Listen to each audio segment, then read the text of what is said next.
ব্যাঙ ও ষাঁড়ের গল্প। অরিজিনাল এটা ষাঁড়ের গল্প নয়, অ্যাকচুয়ালি ব্যাঙের গল্প, ছোটদের জন্য, লিটিল লিটিল, ঠিক আছে। কিন্তু এটা হলো বড়দের শিক্ষাযুক্ত।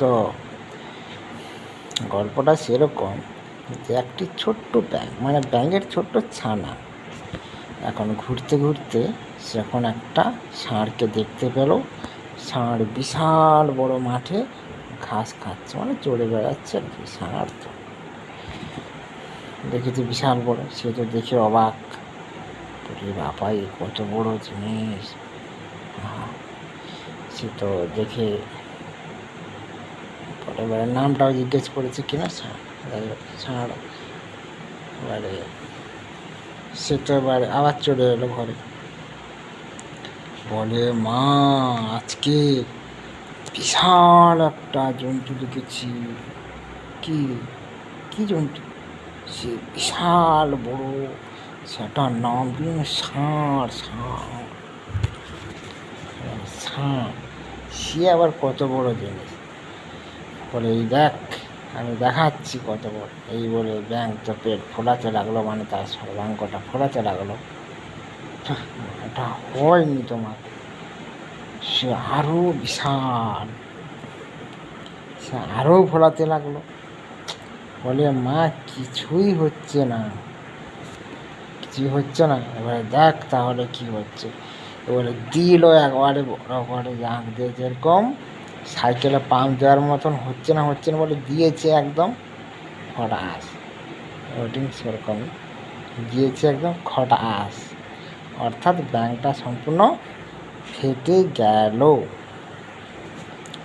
তো এই জন্য ওজন বুঝে ভোজন করা উচিত, মানে সে না দেখে না বুঝে কোনো কিছুটা করা উচিত নয়। কারণ ষাঁড়ের জীবনযাত্রা যেমন আলাদা, ব্যাঙ ও ব্যাঙের জীবনযাত্রা তেমন আলাদা। কারণ ব্যাঙেরা ষাঁড়ের সম্পর্কে যেমন জানে না, ষাঁড় ও ব্যাঙের সম্পর্কে তেমন কিছুই জানে না। তাই আপনি আপনার জায়গায় ঠিক থাকুন, না কি বলছেন? কারণ এটা যদি দুজনের দুরকম যদি মানুষ হয়, আপনি দেখবেন যে যার ঘরের মানুষ, তারা কিছু জানলেও তারপরেও তাদের সম্পর্কে সমস্তটা জানবে না। সেরকম সে মানুষের ক্ষেত্রেও সেম কেস। এই জন্য এখানে ষাঁড় আর ব্যাঙের গল্প দিলেও মানুষের ক্ষেত্রে হলো সেই সেম।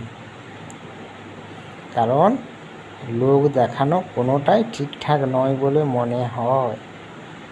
কারণ ষাঁড়ের জায়গায় আর ব্যাঙের জায়গায়। মাপ বুঝে খাপ না, খাপ বুঝে মাপ, না কি বুঝলাম? যাই হোক, কেমন লাগছে বলবেন।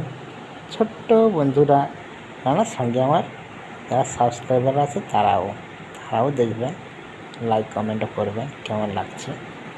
আমি তো বললাম, তারপরে আশা করি আপনিও পড়েছেন হয়তো এইসব গল্প। ওকে, বাই, টাটা।